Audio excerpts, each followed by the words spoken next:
A Room with a View by E.M. Forster. Chapter 2. In Santa Croce with no Baedeker. It was pleasant to wake up in Florence, to open the eyes upon a bright bare room, with a floor of red tiles which look clean, though they are not, with a painted ceiling whereon pink griffins and blue amorini sport in a forest of yellow violins and bassoons. It was pleasant, too, to fling wide the windows, pinching the fingers in unfamiliar fastenings, to lean out into sunshine with beautiful hills and trees and marble churches opposite, and close below, the Arno, gurgling against the embankment of the road. Over the river men were at work with spades and sieves on the sandy foreshore, and on the river was a boat, also diligently employed for some mysterious end. An electric tram came rushing underneath the window. No one was inside it, except one tourist, but its platforms were overflowing with Italians, who preferred to stand. Children tried to hang on behind, and the conductor, with no malice, spat in their faces to make them let go. Then soldiers appeared, good-looking, undersized men, wearing each a knapsack covered with mangy fur, and a greatcoat which had been cut for some larger soldier. Beside them walked officers, looking foolish and fierce, and before them went little boys, turning somersaults in time with the band. The tram-car became entangled in their ranks, and moved on painfully, like a caterpillar in a swarm of ants. One of the little boys fell down, and some white bullocks came out of an archway. Indeed, if it had not been for the good advice of an old man who was selling button-hooks, the road might never have got clear. Over such trivialities as these many a valuable hour may slip away, and the traveller who has gone to Italy to study the tactile values of Giotto or the corruption of the papacy may return remembering nothing but the blue sky and the men and women who live under it. So it was as well that Miss Bartlett should tap and come in, and having commented on Lucy's leaving the door unlocked, and on her leaning out of the window before she was fully dressed, should urge her to hasten herself, or the best of the day would be gone. By the time Lucy was ready her cousin had done her breakfast, and was listening to the clever lady among the crumbs. A conversation then ensued, on not unfamiliar lines. Miss Bartlett was, after all, a wee bit tired, and thought they had better spend the morning settling in, unless Lucy would at all like to go out? Lucy would rather like to go out, as it was her first day in Florence, but of course she could go alone. Miss Bartlett could not allow this. Of course she would accompany Lucy everywhere. Oh, certainly not. Lucy would stop with her cousin. Oh, no, that would never do. Oh, yes. At this point the clever lady broke in.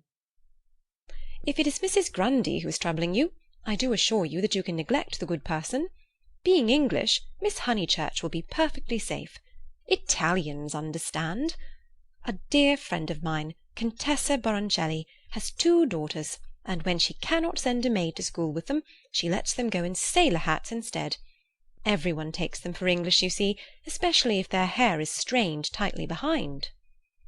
Miss Bartlett was unconvinced by the safety of Contessa Baroncelli's daughters.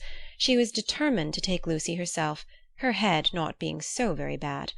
The clever lady then said that she was going to spend a long morning in Santa Croce, and if Lucy would come too, she would be delighted.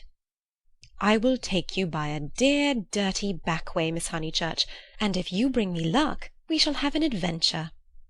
Lucy said that this was most kind, and at once opened the Baedeker to see where Santa Croce was. "Ah, tut, tut, Miss Lucy, I hope we shall soon emancipate you from Baedeker. He does but touch the surface of things. As to the true Italy, he does not even dream of it. The true Italy is only to be found by patient observation." This sounded very interesting, and Lucy hurried over her breakfast and started with her new friend in high spirits. Italy was coming at last. The Cockney signora and her works had vanished like a bad dream. Miss Lavish, for that was the clever lady's name, turned to the right along the sunny Lungarno. How delightfully warm! But a wind down the side streets that cut like a knife, didn't it? Ponte alla Grazia, particularly interesting, mentioned by Dante. San Miniato, beautiful as well as interesting, the crucifix that kissed a murderer. Miss Honeychurch would remember the story. The men on the river were fishing. Untrue, but then so is most information. Then Miss Lavish darted under the archway of the White Bullocks, and she stopped, and she cried, "A smell! A true Florentine smell! Every city, let me teach you, has its own smell." "Is it a very nice smell?" said Lucy, who had inherited from her mother a distaste to dirt. "One doesn't come to Italy for niceness," was the retort. "One comes for life. Buongiorno, buongiorno," bowing right and left.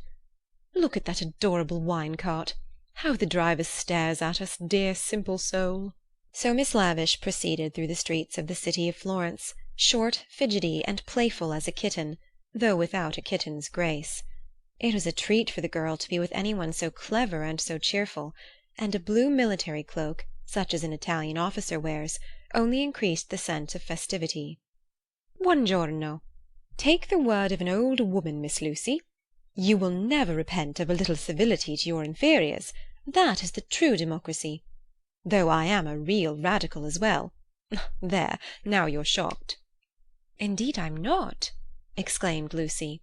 "We are radicals too, out and out.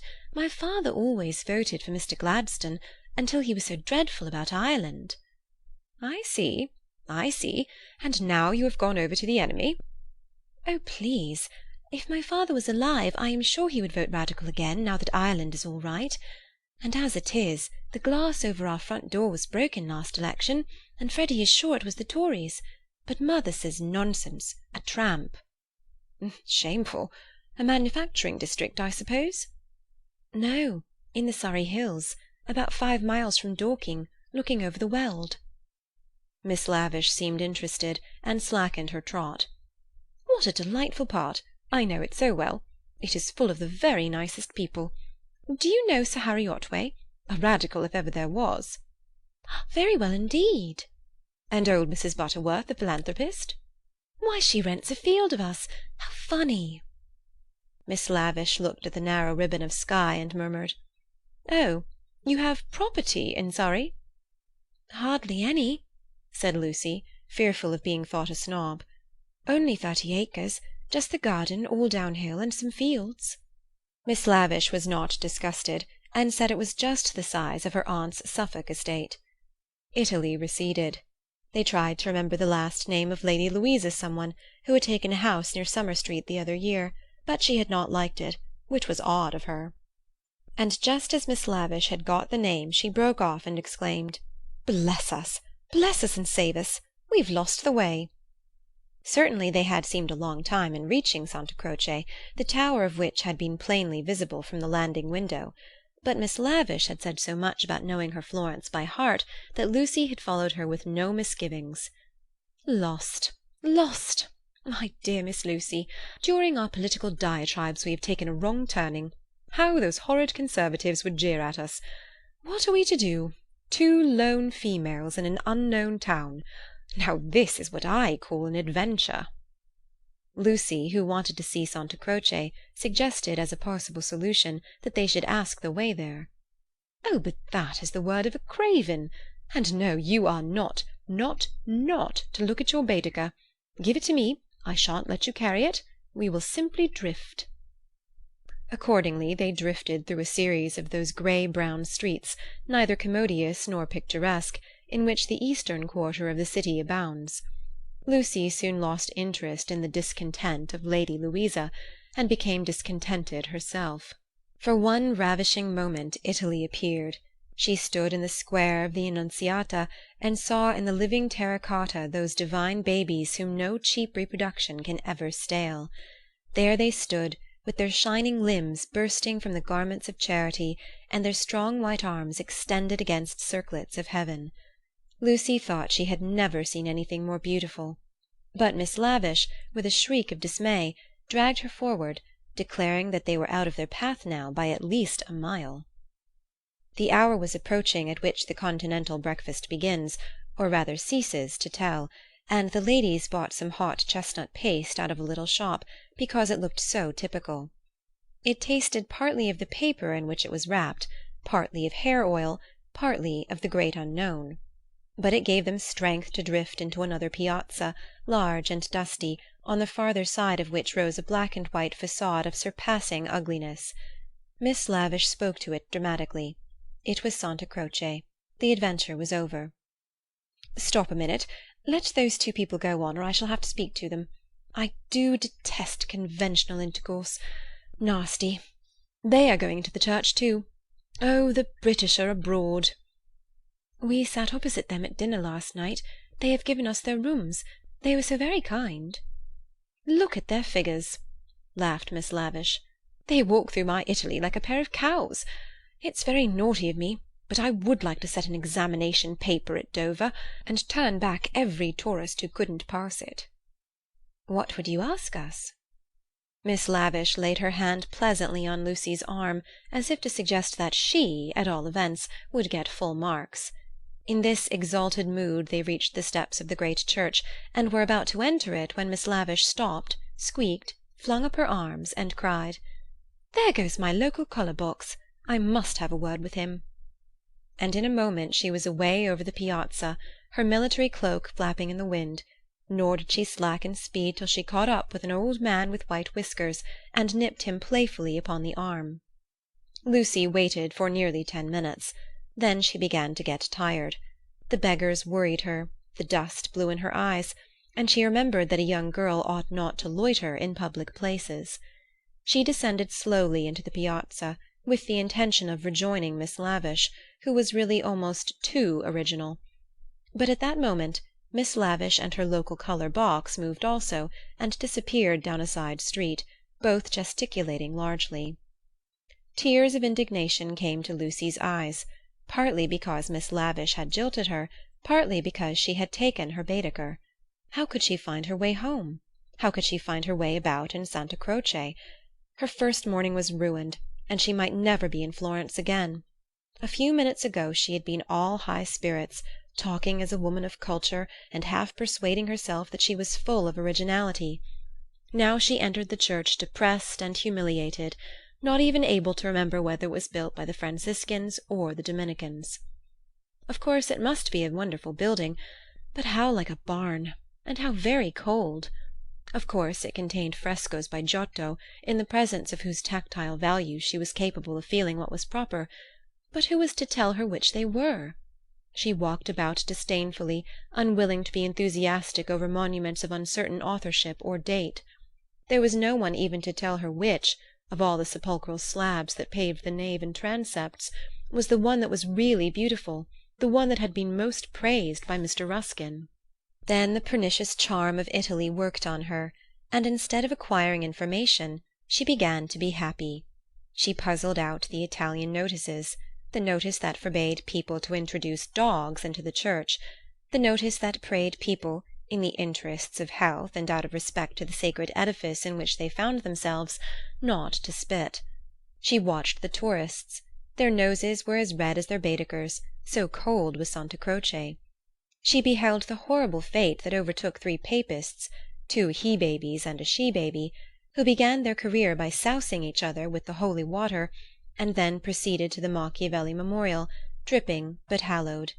Advancing towards it very slowly, and from immense distances, they touched the stone with their fingers, with their handkerchiefs, with their heads, and then retreated. What could this mean? They did it again and again. Then Lucy realized that they had mistaken Machiavelli for some saint, and by continual contact with his shrine were hoping to acquire virtue. Punishment followed quickly. The smallest he-baby stumbled over one of the sepulchral slabs so much admired by Mr. Ruskin, and entangled his feet in the features of a recumbent bishop. Protestant as she was, Lucy darted forward. She was too late. He fell heavily upon the prelate's upturned toes. "Hateful bishop!" exclaimed the voice of old Mr. Emerson, who had darted forward also. "Hard in life, hard in death. Go out into the sunshine, little boy, and kiss your hand to the sun, for that is where you ought to be. Intolerable bishop!" The child screamed frantically at these words, and at these dreadful people who picked him up, dusted him, rubbed his bruises, and told him not to be superstitious. "Look at him," said Mr. Emerson to Lucy. "Here's a mess, a baby hurt, cold, and frightened. But what else can you expect from a church?" The child's legs had become as melting wax. Each time that old Mr. Emerson and Lucy set it erect, it collapsed with a roar. Fortunately, an Italian lady, who ought to have been saying her prayers, came to the rescue. By some mysterious virtue which mothers alone possess, she stiffened the little boy's backbone and imparted strength to his knees. He stood. Still gibbering with agitation, he walked away. "You are a clever woman," said Mr. Emerson.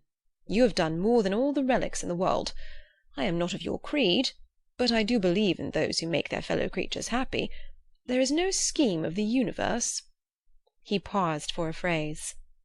"Niente," said the Italian lady, and returned to her prayers.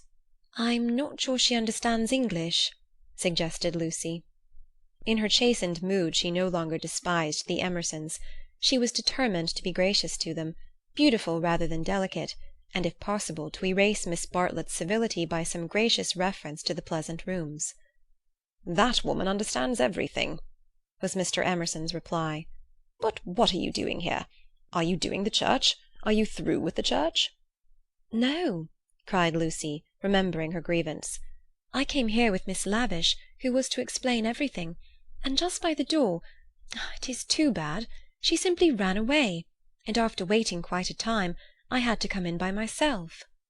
"Why shouldn't you?" said Mr. Emerson. "Yes, why shouldn't you come by yourself?" said the son, addressing the young lady for the first time. "But Miss Lavish has even taken away Baedeker." "Baedeker?" said Mr. Emerson. "I'm glad it's that you minded. It's worth minding, the loss of a Baedeker.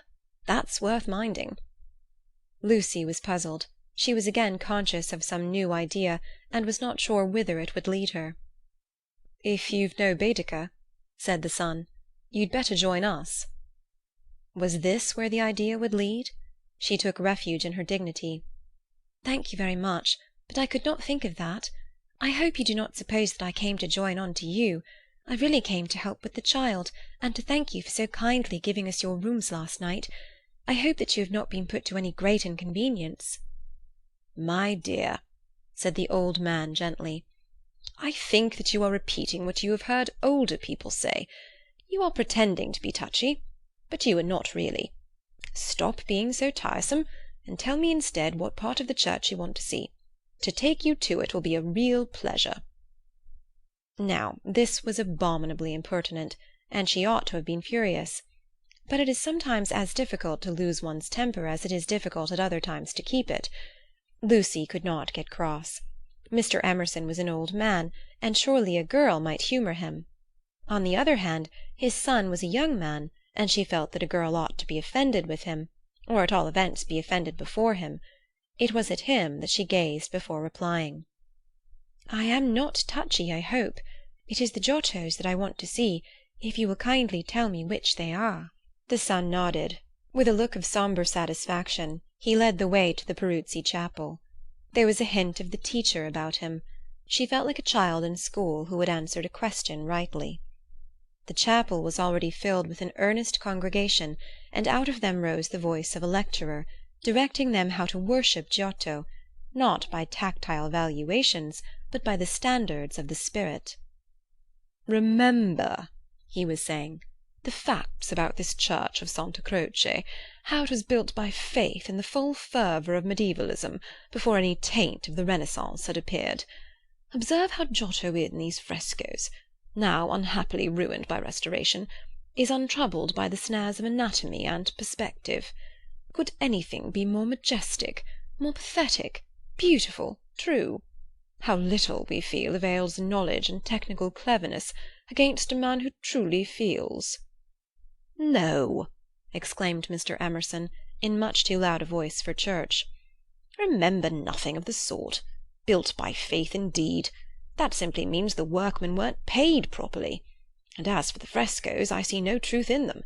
Look at that fat man in blue. He must weigh as much as I do, and he is shooting into the sky like an air balloon." He was referring to the fresco of the Ascension of St. John. Inside, the lecturer's voice faltered, as well it might. The audience shifted uneasily, and so did Lucy. She was sure that she ought not to be with these men, but they had cast a spell over her. They were so serious and so strange that she could not remember how to behave. "Now did this happen, or didn't it? Yes or no?" George replied. "It happened like this, if it happened at all. I would rather go up to heaven by myself than be pushed by cherubs, and if I got there I should like my friends to lean out of it, just as they do here." "You will never go up," said his father. "You and I, dear boy, will lie at peace in the earth that bore us, and our names will disappear as surely as our work survives." "Some of the people can only see the empty grave, not the saint, whoever he is, going up. It did happen like that, if it happened at all." "Pardon me," said a frigid voice. "The chapel is somewhat small for 2 parties. We will incommode you no longer." The lecturer was a clergyman, and his audience must also be his flock, for they held prayer-books as well as guide-books in their hands. They filed out of the chapel in silence. Amongst them were the 2 little old ladies of the Pension Bertolini, Miss Teresa and Miss Catherine Allen. "Stop!" cried Mr. Emerson. "There's plenty of room for us all. Stop!" The procession disappeared without a word. Soon the lecturer could be heard in the next chapel, describing the life of St. Francis. "George, I do believe that clergyman is the Brixton curate." George went into the next chapel and returned, saying, "Perhaps he is. I don't remember." "Then I had better speak to him and remind him who I am. It's that Mr. Eager. Why did he go? Did we talk too loud? How vexatious. I shall go and say we are sorry. Hadn't I better? Then perhaps he will come back." "He will not come back," said George. But Mr. Emerson, contrite and unhappy, hurried away to apologize to the Reverend Cuthbert Eager. Lucy, apparently absorbed in a lunette, could hear the lecture again interrupted, the anxious, aggressive voice of the old man, the curt, injured replies of his opponent. The son, who took every little contretemps as if it were a tragedy, was listening also. "My father has that effect on nearly every one," he informed her. "He will try to be kind." "I hope we all try," said she, smiling nervously, "because we think it improves our characters. But he is kind to people because he loves them, and they find him out and are offended or frightened." "How silly of them," said Lucy, though in her heart she sympathized. "I think that a kind action done tactfully—" "Tact?" He threw up his head in disdain. Apparently she had given the wrong answer. She watched the singular creature pace up and down the chapel. For a young man his face was rugged, and, until the shadows fell upon it, hard. Enshadowed, it sprang into tenderness. She saw him once again at Rome, on the ceiling of the Sistine Chapel, carrying a burden of acorns. Healthy and muscular, he yet gave her the feeling of greyness, of tragedy that might only find solution in the night. The feeling soon passed. It was unlike her to have entertained anything so subtle. Born of silence and of unknown emotion, it passed when Mr. Emerson returned, and she could re-enter the world of rapid talk, which was alone familiar to her. "Were you snubbed?" asked his son tranquilly. "But we have spoilt the pleasure of I don't know how many people. They won't come back." "Full of innate sympathy, quickness to perceive good in others, vision of the brotherhood of man." Scraps of the lecture on St. Francis came floating round the partition wall. "Don't let us spoil yours," he continued to Lucy. "Have you looked at those saints?" "Yes," said Lucy. "They are lovely. Do you know which is the tombstone that is praised in Ruskin?" He did not know, and suggested that they should try to guess it. George, rather to her relief, refused to move, and she and the old man wandered not unpleasantly about Santa Croce, which, though it is like a barn, has harvested many beautiful things inside its walls. There were also beggars to avoid, and guides to dodge round the pillars, and an old lady with her dog, and here and there was a priest modestly edging to his mass through the groups of tourists. But Mr. Emerson was only half interested. He watched the lecturer, whose success he believed that he had impaired, and then he anxiously watched his son. "Why will he look at that fresco?" he said uneasily. "I saw nothing in it." "I like Giotto," she replied. It is so wonderful what they say about his tactile values, though I like things like the Della Robbia babies better." "So you ought. A baby is worth a dozen saints, and my baby's worth the whole of paradise, and as far as I can see, he lives in hell." Lucy again felt that this did not do. "In hell," he repeated. "He's unhappy." "Oh dear," said Lucy. "How can he be unhappy when he is strong and alive? What more is one to give him? And think how he has been brought up, free from all the superstition and ignorance that lead men to hate one another in the name of God. With such an education as that, I thought he was bound to grow up happy." She was no theologian, but she felt that here was a very foolish old man, as well as a very irreligious one. She also felt that her mother might not like her talking to that kind of person, and that Charlotte would object most strongly. "What are we to do with him?"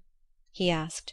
"He comes out for his holiday to Italy and behaves like that, like the little child who ought to have been playing, and who hurt himself upon the tombstone. Eh?